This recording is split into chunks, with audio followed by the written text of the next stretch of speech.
Near Mint Condition, the home of collected editions. That cover's so awesome. This is Mr. Chris Claremont, a legend. Melanie goes, Tired.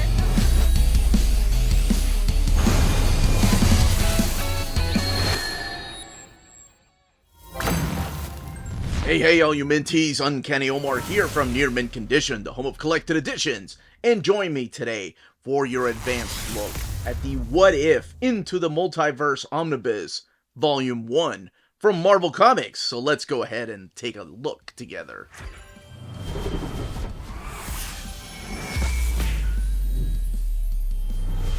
Welcome back, everybody. Before getting started, a huge thank you to David Gabriel and the fine folks at Marvel for sending us an advance copy of this omnibus. This omnibus is due out in the direct market and book market on October 10th or 11th, depending on where you get your books. So what we're looking at here is the direct market cover. This is the one that's supplied by Rodney Ramos. On the left-hand side is your standard edition cover, and that one is supplied by Al Milgrom. It's the one that's got all the characters pointing at Iron Man. I think it's the pointing cover is what Kurt Busiek called it. Now, everything else underneath the dust jacket is identical, but yes, the spines are also different. The Iron Man spine is on the standard edition cover, while the Captain America spine is on the direct market cover. So let's take a closer look at this, since everything underneath is the same. You have What If Into the Multiverse, not a volume number in the front, and yes, this is an homage to that giant size X-Men #1. The Marvel logo up here, omnibus rather, What If Into the Multiverse, and there's your volume 1. And then the back of the book, showcasing all of the different covers throughout this particular series. The possibilities are endless. I've said it before and I'll say it again, this is my era of What If. I absolutely adore this era. But I was late into the game, and I'll talk a little bit about my stories with What If here in a second. But first, let's take a look underneath the dust jacket. Let's look at the flaps first. Here we have Watto and the High Evolutionary, so you know there's going to be a High Evolutionary story. I am the Watcher, the creators, and there's a lot of creators. I am serious. A lot. Danny Fingeroth, Jean-Marc Losefier, Roy Thomas, Jim Valentino getting the top billing there. Heck yes, you put Watto on the spine of a What If omnibus. That is freaking awesome. Alright, we're going to crack this book open. We're going to be looking at some of these stories and some of these titles. This is so silly, but just in case, I completely respect and understand, some of these titles may spoil a particular story that happened before this was written, because that's the beauty of What If.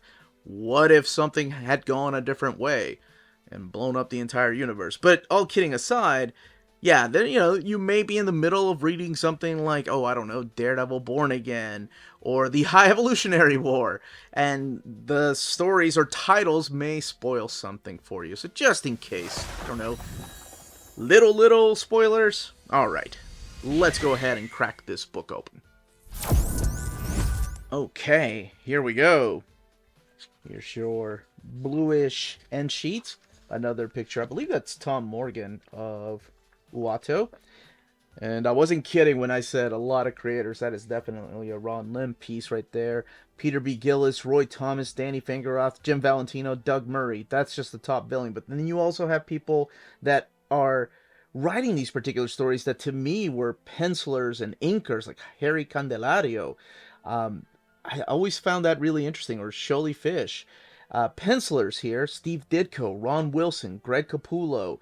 So yeah, some early Greg Capullo. The first time I saw his work was in the pages of this particular series. I didn't know it until much later, going back and rereading. Jim Valentino, Ron Lim, Rich Buckler, Dave Hoover, Joe Phillips, Scott McDaniel, inkers, Pat Redding, Ian Aiken, Brian Garvey, Bob Downs, Keith Wilson. I mean, that is a lot of inkers, colors, Bob Sharon, Tom Vincent, Evelyn Stein, and a lot more. And the letterers right there, Diane Albers, Michael Hasler, and Rick Parker. So let's go ahead and check out what the table of contents looks like. So you have the What If issue number, and then the title of the story. So if you're looking for a particular title, this is where you come.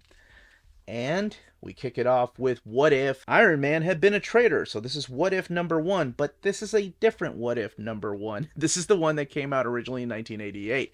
So this collects what if the one shot from 1988 when they were trying to get the series back, and then the ongoing series from 1989, 1 through 39, plus Quasar number 30 and material from Quasar number 6. And that is a really cool story. So the one that kicks it off, this is the standard edition cover, and this is what if Iron Man had been a traitor, working for the other side. This is the one that's written by Peter Gillis, and this is the one that has artwork by the phenomenal and legendary Steve Ditko. And I guess there was enough interest to get the series green-lit to become an ongoing series. So then we get what if the Avengers lost the Evolutionary War. Again, might be a spoiler. I don't know. I don't know if you're sitting down reading the Evolutionary War right now as you're watching this video going, damn it, I really thought the bad guys were going to win. Now I know who wins. Well, sorry. So there's always a twist with these particular stories, and that's what I enjoyed about them. There's different writers that come in. Roy Thomas comes in. Chris Claremont does one of the issues. This right here is the very, very early work of Greg Capullo. I first noticed his work in the pages of Quasar. And this is when I went back and read some of this older stuff years ago, because my brother still has his long boxes. Well, not so much anymore.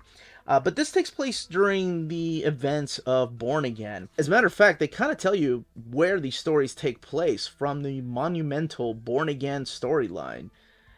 That's earlier on. That's when they tell you. But this is like, what if Matt Murdock had just had enough and killed the Kingpin? Greg Capullo supplying this artwork. Well, I will say it doesn't really end as happy as you would think for some of these characters. As a matter of fact, these what if stories, even when they're like a happy title, don't end up good. Like, this is what if the alien costume had possessed Spider-Man. And what's really cool about these stories is that, you know, eventually we would have stories that were what if titles. Even though this is part of the multiverse, even though these stories aren't canon, eventually, this is a Mark Bagley story, by the way, eventually some writer would actually take something from these stories and make it happen in 616 continuity. Not all of them, of course, because it's impossible to travel back in time, but this is what if the Vision had destroyed the Avengers, and I promise I'm not going to go through each and every single one of these, but I did want to showcase what it was like. And then at the very end, sometimes in the letter pages, or sometimes when there's ads, they would add in like a little joke, like a one-panel what if something had happened. Oh, okay. Hear me out. I didn't get into the what if game until later. And I'll tell you, we're going to look at the issue that got me into what if. But when I got in, I went hardcore. I had to go to Dr. Comics, my local flea market vendor that sold comics. Did not have his PhD in comics, I don't think. Well, maybe he did. What the hell do I know? But I went and got all X-Men. That was my thing. All the X-Men. My brother was all about all the what if titles. I was about all the what if X-Men. And I was so in love with the idea of these stories that twisted the beginning or the middle or the ending enough to just make me appreciate what really happened so much more. This one is drawn by Ron Lim, and it is written by Danny Fingeroth. Dwayne McDuffie actually writes one or two of these. But anything that was X-Men related, yes, I went back and got. So I remember this one. I even got the next issue. That's the one with Rob Liefeld drawing Wolverine. What if Wolverine was an agent of S.H.I.E.L.D., if I'm not mistaken? Yes. What if Wolverine was an agent of S.H.I.E.L.D.? And I'll be dead honest with you.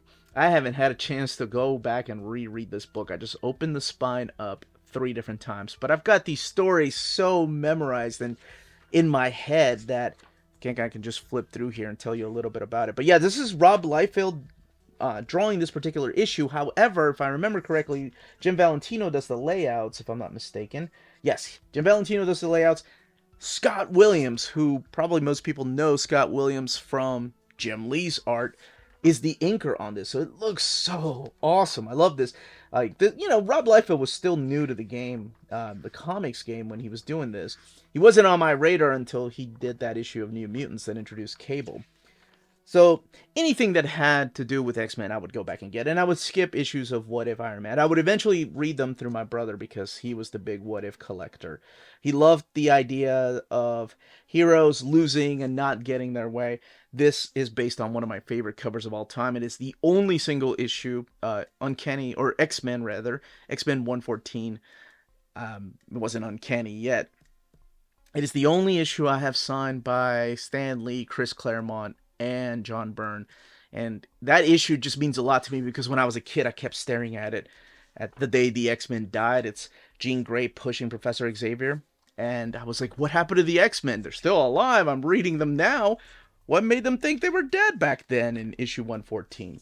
But this is a take on that story, of course, where he sends a new team to Krakoa. Well, they get slaughtered, so he has to form a newer team with Banshee, this young girl named Teresa Cassidy, who, of course, most people know as Siren. And then Thunderbird's brother right there, Warpath, Rain, who will become Wolfsbane.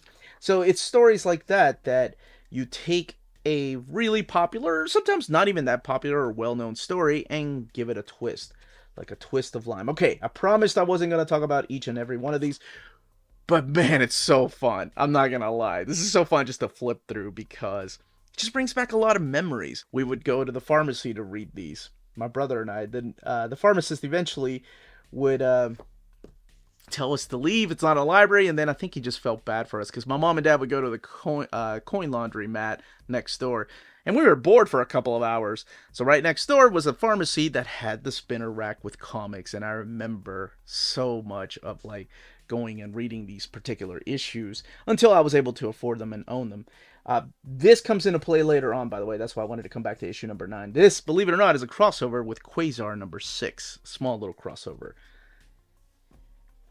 This is so awesome. This is the what if the X-Men had stayed in Asgard during the time of the Uncanny X-Men annual number 9 and the New Mutants special. What's really cool about this is that Valentino's doing the art in this, as well as the story, but Sam De La Rosa's inks makes it kind of look like Arthur Adams' artwork. Even from the layouts and the framing and everything, it just makes it look like that art. This is what if Professor X had gotten the power of the Juggernaut with a Jim Lee cover. Yeah. Soul Brain still got it. Fits an X-Men related one. And then I've read a lot of these too. And then of course I read the rest of these, but it's been years. What if Captain Marvel had not died? See, spoilers like that, you just can't help.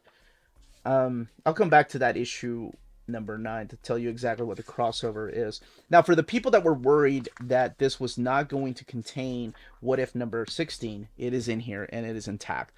This is What If Wolverine battled Conan the Barbarian. And we saw this collected previously in a Conan omnibus, but people were worried because now that Conan is over at Titan, this had a possibility of not being included in this collection.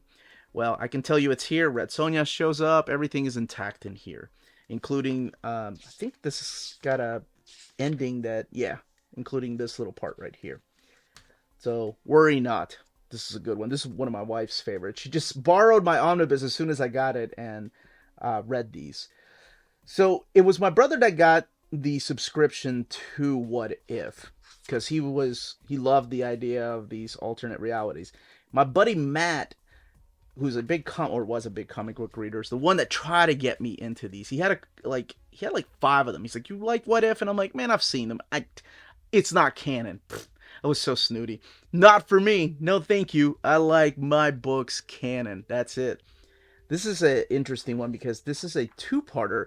What if the Amazing Spider-Man had not married Mary Jane? And it continues into the next story arc that is called What If the Amazing Spider-Man had married the Black Cat? And I'm going to tell you something right now that you already know. Hey, Silver Surfer by Ron Lim. It is not a happy ending, regardless of who he ended up marrying. This is an X-Men one right here that they use for the cover. And this is what if the team had not been formed. The new team is just using the old team.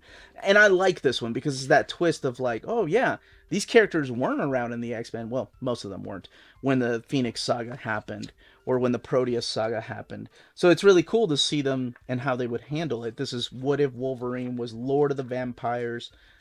And they kind of tell you sometimes when these stories take place. Like, this is around the era of X-Men 159, when Dracula was playing a big part that led into that annual, what was it, annual number 6, with Storm as a vampire, Bloodstorm, for those people that are familiar with that character.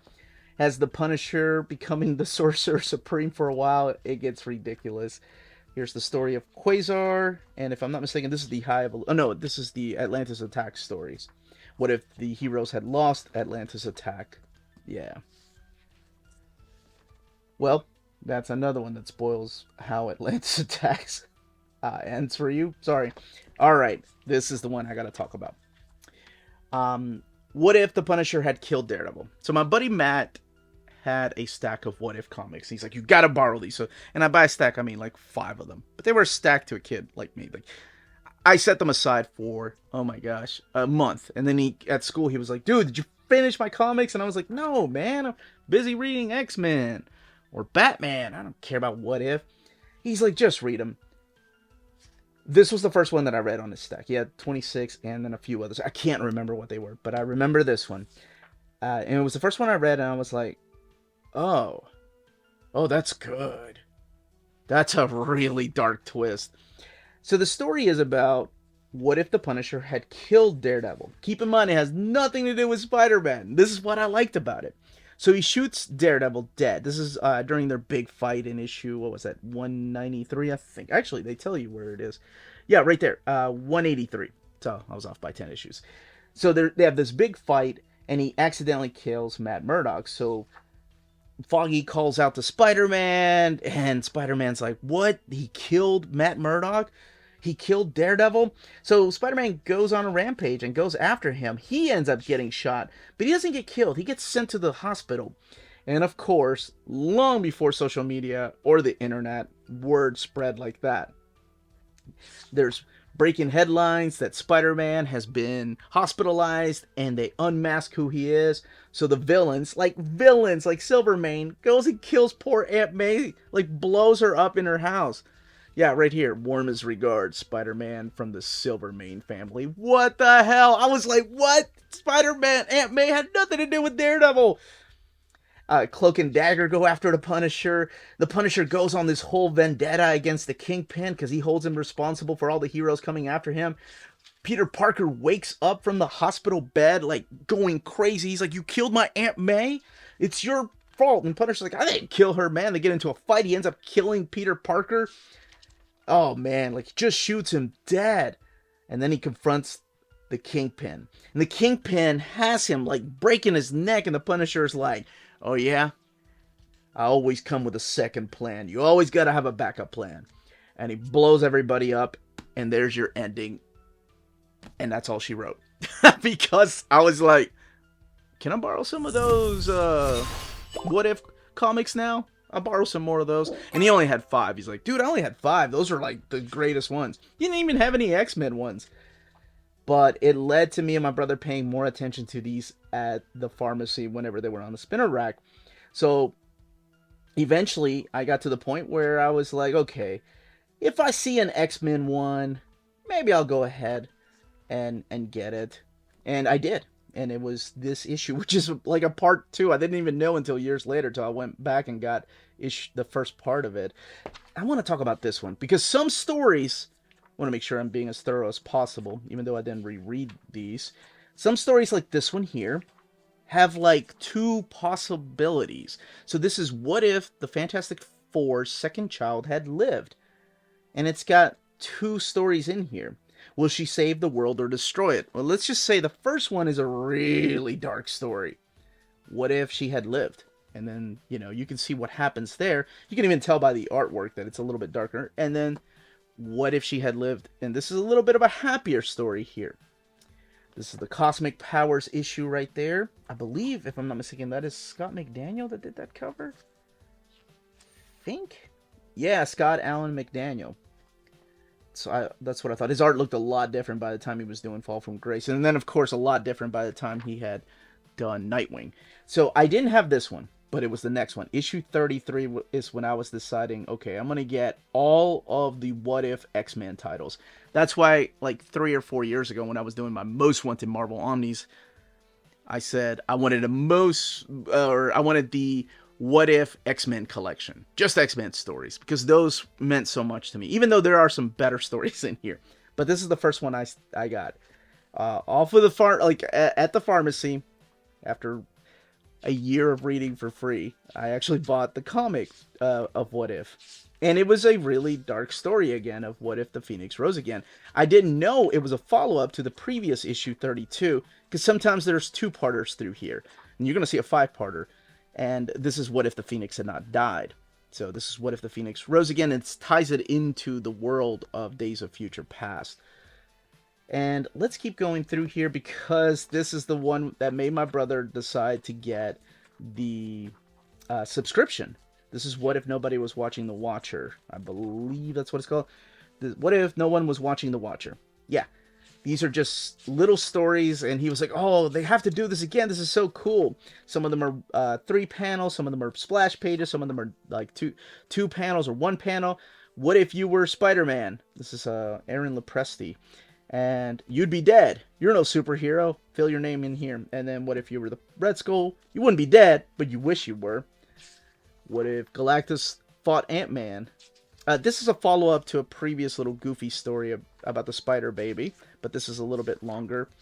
And the one that I almost cut out was this, and my brother was like, you can't cut that out.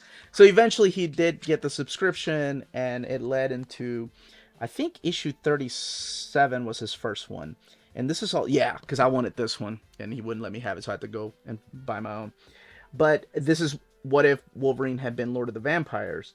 And this is a 5-part story that kind of puts these alternate timelines together, and it's the Watcher kind of uniting them. So uniting different stories. So we knew about the Lord of the Vampires Wolverine, but now it's set during Inferno. The Fantastic Five fighting Annihilus, and this one right here is battling the Cosmic Avengers, battling the Guardians of the Galaxy through the Korvac saga. It's a 5-part story. This is drawn by... Oh, this is Mark Pacella. Oh, here's a quick look at what a spread page looks like. This one's printed at the Donnelly printer, by the way. And 5-part story that includes also Mobius. And it's so sweet, because that's the character that was based on Mark Grunwald, who loved continuity and loved the multiverse. So much so that Mobius appears in the Loki TV show. Alright, this is the issue of Quasar number 6, where Quasar and the Living Laser are heading to the moon. They run into the Watcher's house, and the Living Laser actually goes in through one of the panels that the Watcher is looking at, and that panel is from issue number 9 that you saw earlier. What if the X-Men had, or the all different X-Men had died? And he actually makes it through there, and they give you the page right here, and this is all material from there, and you can see him through the orange panels, like right here and right here. That's the Living Laser. So there's your little crossover. However, the full issue number 30 is here, and this goes through the different dimensions of the What If. This one's written by Mark Grunwald. This in oversized format, as well as issue number 6, makes me hope one day we'll get Mark's Quasar series collected in omnibus format. And a little bit of behind the scenes right here from Marvel Age, which we'll be looking at later this afternoon, the omnibus of that. Original artwork. And that's my first issue. Who owns that? Oh, covered by Rodney Ramos and Jimmy Palmiotti, courtesy of the Heritage Auction. Yo, if you own that, hit me up, please, because that would be awesome to have. Don't, I'm just kidding. Keep your artwork. All right, let's look at the binding. 1,240 pages. It is sewn binding, and this one is printed at the Donnelly printer, as I mentioned earlier. There is a little bit of bleed through, not much though, but there is some through lighter pages or light colors, or there's whites, but very minimal. But it is there. Let me show you an example. Kind of like right here, you can see a little bit of the frame coming from the opposite side. I wanted to come back to this particular spread page to kind of show you the way the book lays over. You do have a little bit of gutter loss, minimal gutter loss, but it is there. So you have to hold it down to see the whole picture. But it is a big book. This book has 1,240 pages. Not a lot of spread pages towards the beginning, just lots of splash pages. But there are some spread pages, but I kind of wanted to show you an example of what it looked like. Now, where does this fit on the shelf, or how does it look next to the other What If Omnis? This is how it looks, right next to Volume 2. So there was nothing in between these two. It took this long to get it relaunched, and hopefully we'll get a Volume 3 to go along with the Volume 2 that comes out next year. But that, as they say, is that. If you're interested in purchasing this omnibus, don't forget to check out our sponsors. If you're in Europe and you're interested in buying these books, definitely check out Walt's Comic Shop in Berlin, Germany. They have the cheapest pre-order prices, flat shipping rate of €12 for all EU countries, emails answered within 24 hours, waltscomicshop.com, and you can use the code nearmintcondition at checkout and get free shipping for all EU countries with your first order over €40. That's Walt's Comic Shop, your reliable source for omnis and premium collected editions in Europe. Ding! CheapGraphicNovels.com, your online home for graphic novels and collected editions up to 50% off cover price. They have excellent shipping and prompt and helpful service. Check out their bargain deals for up to 90% off cover price. And don't forget that CGN also takes pre-orders. That way you don't miss out on the hottest releases. And they are currently running a special promotion for you Minties. If you're a first-time customer, after receiving your order confirmation email, reply back to that email and let them know Near Mint Condition sent you their way. They will then apply a free shipping promotional credit to your next order in the US. Cheap Graphic Novels, your source for the hottest books with the kind of deep discount, quality shipping, and customer service that will keep you coming back for more. That was the content, the page count, and build of this omnibus. Let me know in the comments down below if you plan on picking it up, if you love the first series, and if you've never read the second series, I would love to know if you're willing to give it a chance. And if you are a fan of this particular era of What If you want to see it all collected, besides the announced Volume 2, I think we would need one more. Then, of course, we got all these other series for a possible Volume 3. But that is jumping way ahead. If you have any questions, leave them down below. And more importantly, what was your favorite What If story from this particular era? Leave those comments down below. Smash that like button. Everyone, stay healthy and safe out there. Much love.